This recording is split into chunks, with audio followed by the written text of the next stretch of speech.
बिना काम कसैको पनि योग्यता, उमेर, तलब, जहान, आर्थिक वा वित्तीय अवस्था यस्तै व्यक्तिगत कुराहरू पनि नसोध्ने गर्नुस् मित्रहरू।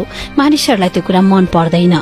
हेर्नुस्, तपाई एउटा असल व्यक्तिको परिचयको निर्माण गर्न चाहनुहुन्छ भने तपाईले यस्ता प्रश्नहरू सोध्न छोडिदिनुस्। तपाई आफै महसुस गर्नुहुनेछ मानिसहरूको नजरमा तपाई भ्यालुएबल बन्दै जानुहुन्छ मित्रहरू। यदि हजुरलाई कुनै पनि विषयको ज्ञान छैन भने त्यस विषयको बारेमा जोसँग पनि विनम्रतापूर्वक जिज्ञासा राख्नु बुद्धिमानी हुन्छ मित्रहरू। धेरै कुरा हामीलाई थाहा हुँदैन। हामी जुन क्षेत्रमा काम गर्छौं, जुन क्षेत्रलाई अध्ययन गर्छौं, जुन क्षेत्रलाई अनुसन्धान गर्छौं, त्यो क्षेत्रका बादशाह हुन्छौं, यानि कि एक्सपर्ट हुन्छौं। तर कतिपय क्षेत्र हामीलाई ज्ञात हुँदैन। यदि तपाईलाई कुनै क्षेत्रको बारेमा ज्ञान छैन भने विनम्र भएर प्रश्न सोध्ने गर्नुस्। त्यो प्रश्नको उत्तरले तपाईलाई मान्छे बनाउँछ, तपाईको जीवनमा भ्यालु एड गरिदिन्छ।